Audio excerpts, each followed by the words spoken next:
사람이 가지고 있는 열망 가운데 변화되고 싶은 열망이 누구나 있습니다. 그것도 새롭게 좀 변화되고 싶은 마음, 좀 달라지고 싶은 그런 마음, 그것이 우리 마음 가운데 있다라고 하는데, 그런데 잘 알다시피 사람이 변한다는 게 굳이 쉽죠? 아니면 어렵습니다. 사람이 변한다는 게 쉬운 일이 아닙니다. 그래서 우리 마음 같아서는 정말 새로워지고 변화되고 싶은데 그게 그렇게 쉽지가 않은 거예요. 어떤 사람은 사람 변하는 거 불가능하다고까지 그렇게 이야기하는 분들도 있어요. 어떤 분들은 환경을 좀 새롭게 바꿔놓으면 그러면 좀 새로워지지 않겠는가 해서 집에 소파도 좀 바꿔보고 또 집에 있는 포지션 있는 가구들 포지션도 좀 바꿔보고 뭐 그렇게 환경을 바꿔보는 분들이 있습니다. 또 무슨 구조조정을 좀 바꾸면, 구조를 조정해서 바꾸면 그러면 좀 사람이 달라지지 않겠는가. 그래서 구조를 바꾸는 그런 일들을 하지만 그렇다고 사람이 바꿔지는 것은 아닙니다. 또 뭐 물질을 가지고 사람들을 바꿀 수 있으니까 물질을 좀 이렇게 써보면 사람 바꿔지지 않겠냐. 그런데 결국 그게 되지 않는 것을 분명히 환경 바꾼다고 되는 것도 아니고 또 무슨 구조조정을 바꾼다고 해서 되는 것도 아니고, 왜냐하면 구조조정을 하겠다고 하면 그 사람 자체가 안 바꿔주는데 무슨 구조조정을 한들 그게 바꿔지겠어요? 무슨 제도를 바꿔가지고 문제를 해결하겠다고 노력하고 또 새롭게 되어지겠다고 하지만은 사람 그 자체가 안 바꿔지면 사실 바꿀 수가 없는 거예요. 나의 가치관이 안 바뀌고 나의 삶의 목표가 안 바뀌고 나의 어떤 삶의 생각이 안 바뀌고 있는데 나의 마음이 안 바뀌고 있는데 그 사람이 무슨 제도를 바꾼다고 환경을 바꾼다고 될 만한 일이 아니라고 하는 것이죠. 그렇기 때문에 외적인 그런 환경을 통해서 우리가 바꿔지는 것보다는 우리 안에 있는 내적인 이런 부분들이 변화될 때 진짜 우리 마음속에 변화가 일어나는 거죠. 그래서 우리 영혼이 달라지고 우리 영혼이 변화될 때, 영적인 것으로 변화될 때 우리의 삶이 근본적으로 달라지는 그런 축복이 있게 된다고 하는 거죠. 우리가 거듭나는 것도 하나님의 말씀으로 거듭났잖아요. 성령으로 거듭났잖아요. 그래서 우리가 사람이 떡으로만 사는 것이 아니고 하나님의 말씀으로 사는 거 아니겠습니까? 그래서 오늘도 우리가 예배 나와서 말씀을 듣고 또 성경을 공부하고 배우고 또 하나님을 예배하고 찬양하는 거예요. 왜냐하면 그래야 근본적인 그런 부분들이 바뀔 수 있기 때문에, 그래야 우리의 사람이 새로운 삶이 되어지는 거죠. 그 문제는 하나님을 만날 때 가능해지는 거예요.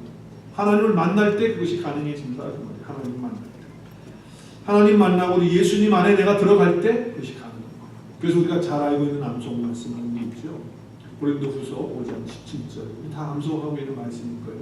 우리 함께 해도 좋겠어요. 그런즉 누구든지 그리스도 안에 있으면 새로운 피조물이라 이전 것은 지나갔으니 보라 새 것이 되었구나.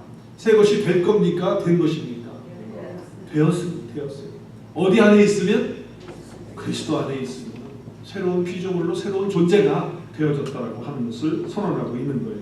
예수 그리스도 안에 있다라고 하는 것은 다른 말로 말하면 복음 안에 있다는 거예요. 복음 안에. 하나님의 의가 바로 이 복음 안에 있어요. 그래서 로마서의 말씀에 보면 하나님의 의가 나타났다는 거예요. 그 의가 누구실까요? 예수 그리스도시에요. 복음에는 하나님의 의가 나타나서 믿음으로 믿음에 이르게 하나니 그랬어요. 믿음에서 믿음에 이른다는 말이 무슨 말일까요? 왜 믿음의 말을 두 번을 썼을까요? 왜 강조하기 위해서 믿음을 두 번 강조하기 위해서? 그게 아니에요. 영어 성경만 딱 보더라도 알죠. 뭐예요? 우리가 하나님 앞에 의롭게 되어지는 것은 처음부터 끝까지, 그렇죠? 영어로 보면 first to last, 처음부터 끝까지 믿음으로만 된다는 것입니다. 할렐루야! 믿음으로만 된다. 그래서 오직 의인은 믿음으로 말미암아 살리라 한 것 같다라고 이렇게 말씀하고 있는 거예요. 그래서 우리가 예수 그리스도 안에 있다라고 하는 것은 결국 복음 안에 있는 거예요. 복음 안에는 하나님의 의가 있는 거예요. 그래서 그 복음 안에 들어가면 우리가 의롭다함을 받는 그런 놀라운 은혜를 거두는 거라는 거죠. 복음을 헬라어로 유앙겔리온이라고 이렇게 단어를 써요. 근데 이 단어는 두 개의 단어가 합쳐졌습니다. 하나는 유라고 하는 단어는 좋다라고 하는 뜻이고, 앙겔리온이라는 뜻은 하늘에서 온 천사라고 하는 엔겔 이게 비슷하잖아요. 그래서 온 단어. 그래서 하늘에서 온 천사가 좋은 소식을 갖다 줬다. 그런 뜻이 복음이에요. 그래서 하늘에서 온 좋은 소식, 하늘에서 온 기쁜 소식을 모세가 전해준 것이 바로 복음이라고 하는 것이죠. 그래서 오늘 1장 15절, 그래서 디모데전서 1장 15절에 이 복음에 대한 것을 분명히 다시 한번 설명해요. 우리 함께 읽겠습니다. 시작. 미쁘다 모든 사람이 받을 만한 이 말이요 그리스도 예수께서 죄인을 구원하시려고 세상에 임하셨다 하였도다. 죄인 중에 내가 괴손이다.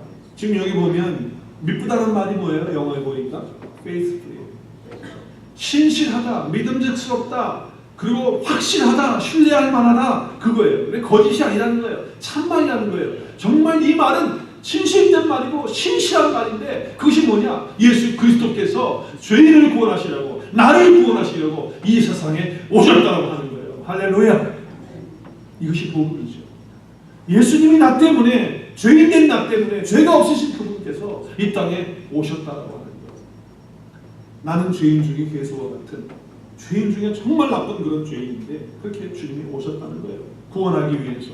누구를 구원하기 위해서? 죄인을 구원하시기 위해서. 누가 오셨어요? 예수 그리스도께서 오셨다. 우리가 세상을 바쁘게 살아가는 동안에 구원이라는 단어를 별로 생각하지 않아요. 구원 그러면 죽어서 가는 나라 이렇게 생각하니까 사람들이 죽을 때까지 별로 생각 안 하다가 살아요. 열심히 그냥 우리 일만 살고 그냥 우리 하는 거에 바빠가지고 정신없이 이렇게 삽니다. 그러다가 육신의 호흡이 다 되는 쯤 되면 그때 가서 모든 사람들은 생각합니다. 뭘? 구원을. 영원한 생명에 대한 그런 이야기를, 그런 생각을 하게 됩니다. 바쁘게 살 때는요 다 잊어버려 살다가 정말 이제 육신의 장막을 떠나는 그 순간이 되어질 때는 누구나 다 정말 죽으면 끝인가, 죽은 후에 다른 삶이 있는가, 천국과 지옥에 대해서 생각을 하는 거예요. 자, 그런데 우리가 삶을 사는 동안에 출세를 하느냐, 돈을 많이 버느냐, 지식이 많으냐, 사실 이걸 가지고 우리가 구원받는 거 아니죠. 그거가 있고 없고 따라서 구원받고 안 받고 하는 것이 아니죠.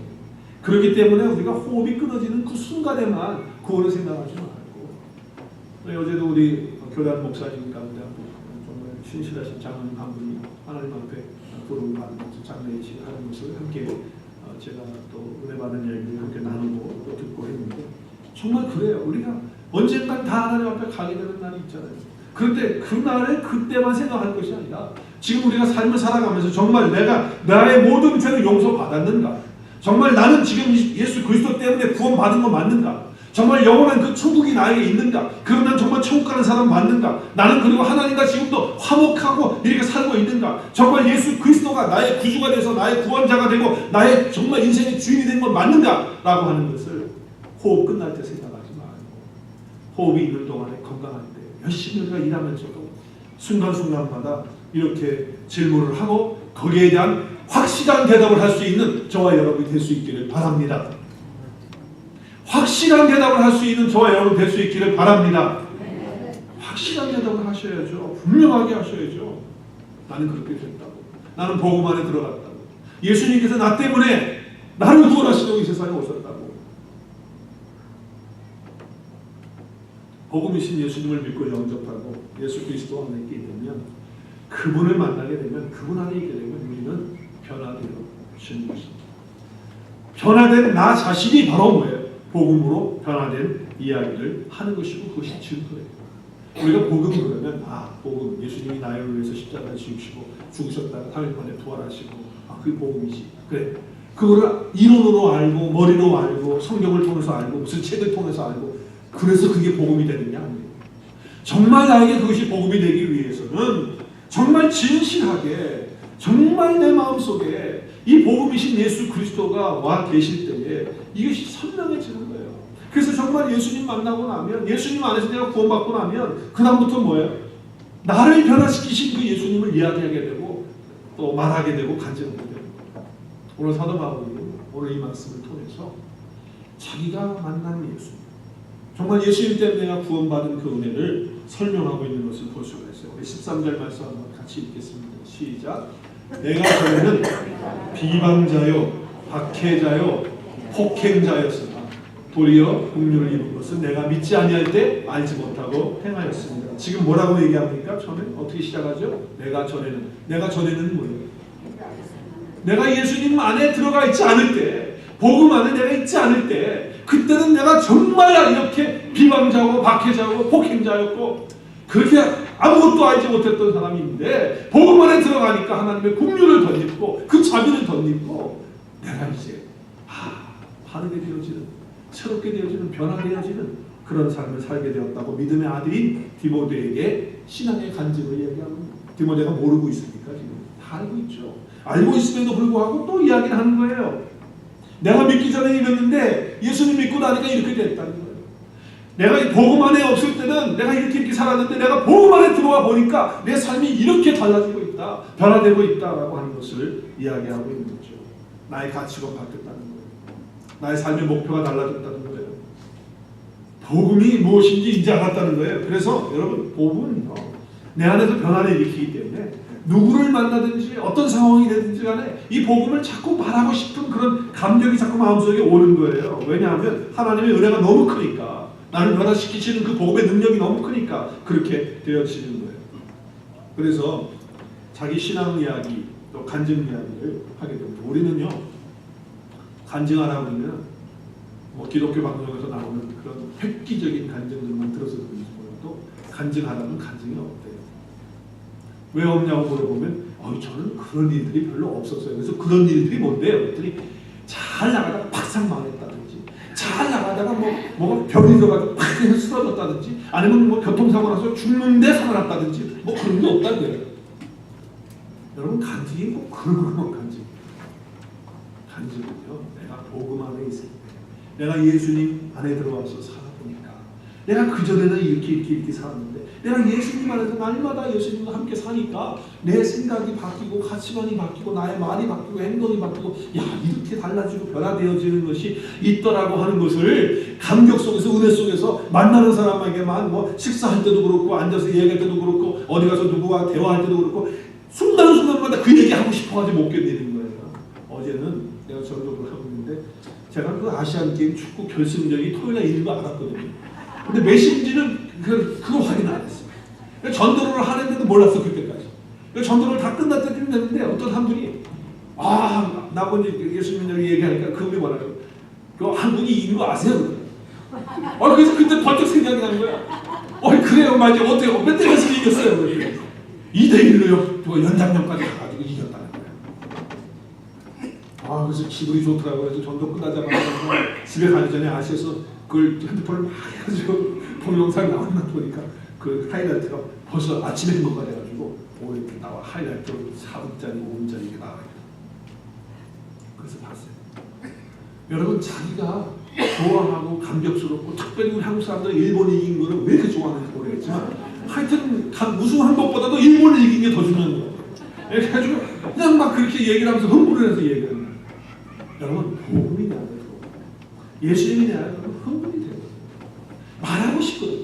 나를 이렇게 바꾸고 나를 새롭게 하고 내가 왜 이렇게 되는지, 이렇게 달라지는 이런 것들을 정말 말하고 싶은 거예요. 나의 자랑을 얘기하고 싶은 것이 아니고 그분이 내 속에서 이렇게 일하신다라고 하는 것을 이야기하고 싶어서. 그래서 우리 교회에서 식사하실 때 보니까 앉아서 다들 무슨 마켓에서 뭘 세일하고 뭐 이런 얘기 하시다가도 우리 예수님이 나에게 한 주간 동안에 베풀어 주신 그런 은혜, 또 나로 하는 말씀을 깨닫게 하신 그런 은혜, 이런 것들을 우리 온누리 교회에서 식탁에서 막 나누어지는 그런 꿈과 환상과 또 그런 비전이 실제적으로 우리 교회 가운데 더 풍성해지기를 주의 이름으로 축원합니다. 그런 역사가 날마다 일어나야 됩니다. 무슨 사고 나가지고 박살 났다가 살아나고 아니면 무슨 박살 망했다가 하나님 도와주시고 그런 이야기만 간증이 아니라 내가 예수님 안에 복음 안에 있다는 사실이 얼마나 큰 은혜인가. 지금 사도 바울은 순간마다 이것을 얘기하는 거예요. 말씀을 기록할 때마다 하나님이 나에게 베풀어 주신 그런 은혜를 기억하고 감사하면서 이렇게 쓰고 있는, 자기 감상에 빠져가지고 말이죠. 자기 이야기하고 싶어서 그런 거 아니에요. 과거에 무슨 좋은 이야기, 감상에 빠져가지고 있는 이야기 하고 싶어가지고서 주절주절 지금 바울이 이야기하는 게 아니에요. 아니면 또 그런 거 있잖아요. 내가 어떤 사람인 줄 알아? 우리 한국 사람들 즐겨 쓰는 말 있잖아요. 왕자 들어가는 거. 왕년에 내가 어떤 사람인 줄 알아? 자꾸 그래가지고 그런 얘기하는 거예요. 그래서 자기 혼자 감상에 젖어가지고 막 주절주절 얘기하는데 옆에서 듣는 사람은 어떻게 해요? 저 얘기 좀 그만했으면 좋겠다. 그런데 말을 못하고 그래서 내가 왕년에 말이지 뭐 그러면서 이렇게 저렇게 했다라고 하는 그런 이야기 쓰려고 지금 사도 바울이 이야기하는 게 아니에요. 또 뭐 나에게 좀 억울한 뭐 그런 거 받아가지고 내가 그 누명 쓰는 걸 좀 내가 벗어보려고 오해받은 걸 좀 해명해 보려고 그래서 지금 이야기하는 거 아니에요. 내가 복음 안에 하나님의 의이신 예수 그리스도 안에 내가 들어가서 이렇게 살아갑니다. 하나님 나에게 이렇게 은혜를 베푸시고 날마다 하나님의 말씀 가운데 깨닫게 하시고 베풀어 주시는 그 은혜가 너무나도 크다. 믿지 않을 때 내가 몰랐던 거 하나님이 이렇게 알게 하신다고 하는 거예요. 복음이 내 안에 들어가는데 아무런 변화가 없다. 그럼 뭐예요? 둘 중에 하나인 거예요.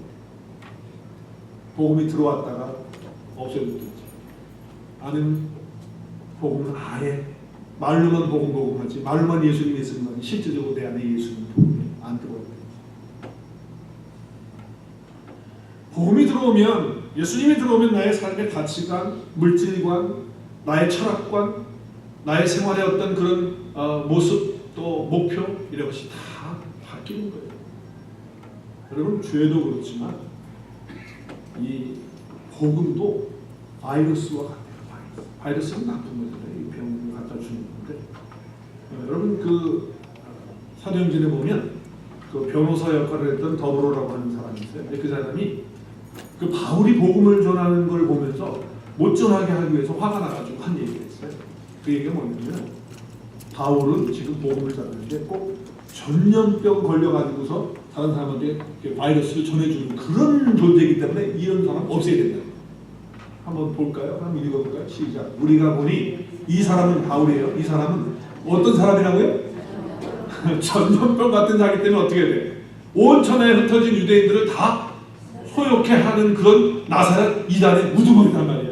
자꾸 전염병을 주는 바이러스가 주는 것처럼 그렇게 사람들을 그렇게 하고 있기 때문에 감염시킨다는 거예요. 지금 바이러스라고 하는 것은 절대로 혼자 있는 게 아니잖아요. 바이러스는 어떻게 해요? 전염을 시키는 거예요. 그래서 사람들에게 나타나게 되어 있는 거예요. 우리 쉽게 예를 들어서 뭐 에이즈나 뭐 또 아니면 요즘에 뭐 에볼라나 이런 거 말고 감기만 얘기를 한번 들어보시죠. 감기 바이러스가 오면 어떻게 됩니까? 감기 바이러스가 여러분 보여요? 그래? 여러분이 현미경이나 아니면 의학적인 도구를 가지고서나 들여다봐야 감기 바이러스가 뭐다라고 하는 거예요.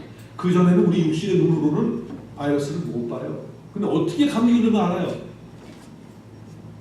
어떻게 감기 걸리는 거 알죠? 기침을 하고 있는 거예요. 내가 콧물이 줄줄 나오는 거예요. 막 눈물이 나오고 막 열이 나는 거예요. 속이 막 미식거리는 거예요. 아, 내가 감기 바이러스가 걸렸구나. 또 옆에 있는 주변에 있는 사람들 뭐라 그래요? 내가 막 기침하는 거 보면 감기 걸리셨나 봐요. 내가 콧물 나고 목이 쉬어가지고 목감기 걸려가지고 막 컬컬거리고 있고 목소리가 쉬어가지고 있으면 감기 걸리셨는데 그래. 감기 바이러스는 안 보이지만 감기 바이러스가 그 몸속에 들어가면 그와 같은 현상이 일어난다 그 말이에요. 그렇다고 한다면 하물며 감기 바이러스가 내 몸에 들어가도 그런 변화가 일어나는데 복음이신 하나님의 의이신 예수 그리스도가 그 복음이 내 안에 들어왔는데 아무런 변화를 일으키고 있지 않다라고 한다면 그건 뭐냐? 복음은요, 복음에 의해서 변화된 사람의 그런 모습을 통해서 증거가 되는 거예요. 아, 그렇구나. 진짜 복음은 어떤 것이냐? 그냥 이론적으로 복음은 예수님이 우리 위해서 죽으셨고 부활하셨어. 그걸 그냥 지식적으로 아는 것, 그게 복음이 아니라 그 복음이 실제적으로 내 속에 들어와서 나의 가치관과 생각과 나의 행동과 나의 삶을 전체적으로 계속 바꾸어가는 그런 역사를 나도 보고 옆에 있는 사람도 볼 때 그것이 진짜 복음인 줄로 믿으시길 바랍니다. 그게 복음이에요. 그래서 우리는 복음으로 변화가 되어지는 거예요.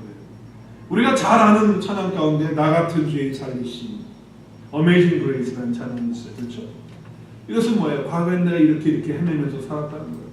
정말 사람들을 노예로 팔아서 사람들의 생명을 팔아가지고서 장사를 해놓고 그렇게 정말 사람들을 구박하고 사람들을 짐승보다도 못하게 그렇게 하면서 했던 그 사람이 예수님 안에서 복음 안에서 그것을 깨닫고 그것이 잘못됐다는 것을 알고 바르게 자기 인생의 삶을 살면서 하나님의 은혜가 나 같은 죄인을 살리신 그 은혜가 너무 커서 찬양을 하는 거 아니에요. 복음의 능력이요. 그렇게 변화를 가져오는 거예요. 내가 복음 안에 들어갔다 한다면 내 가치관과 내 생각과 나의 삶의 태도가 달라질 수밖에 없다는 거예요. 하물며 감기 조그만 바이러스가 내 몸에 들어와도 내가 달라지는 거예요. 사도 바울은 지금 자기 간증을 하고 있는 거예요. 복음이 내 안에 들어와서 나를 이렇게 변화시키고, 그래서 전에는 이랬는데 내가 지금 이런 사람이 되고 있다라고 하는 것을 간증하고 있는 거예요. 이것이 바울만 가지고 있는 복음이 아니고 저와 여러분이 가지고 있는 복음인 줄로 믿으시기를 바랍니다. 이 복음의 능력이에요. 이 복음은요, 하나님으로부터 출발해요. 내가 출발시키는 게 아니에요. 그래서 나 같은 죄인을 하나님이 살리기 위해서 바울이 뭐라고 말합니까? 하나님이 나를 예정하시고 나를 선택하셨다는 거예요. 나를 부르셨다는 거예요.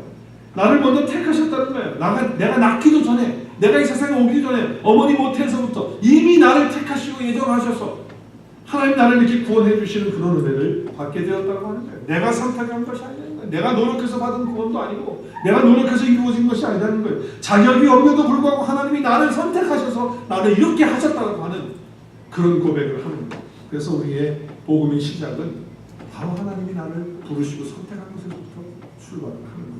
그래서 예수님이 이런 말씀하셨죠. 제자들에게, 제자들이 자기가 뭐 선택해서 예수를 따라오는 줄 알았어요. 그렇죠? 나를 따라와라 그러니까 자기들이 저쪽으로 따라가는 줄 알았어요. 근데 예수님이 그것을 정리해 주면서 이렇게 말씀하세요. 우리 함께 같이 읽겠습니다. 시작. 너희가 나를 택한 것이 아니요 내가 너희를 택하여 세웠다. 다시 한번 시작. 너희가 나를 택한 것이 아니요 내가 너희를 택하여 세웠다. 이유는 뭐냐? 이유는 뭐예요? 세상으로 가서 열매를 맺게 하고 그 열매가 항상 있게 해서 아버지께 영광을 올려드리고 우리가 구하는 것을 다 받을 수 있도록 하기 위해서 하나님 그렇게 하셨다는 거예요. 하나님이 나를 택하신 것이 이게 복음의 시작이에요. 하나님 나를 택하셨다.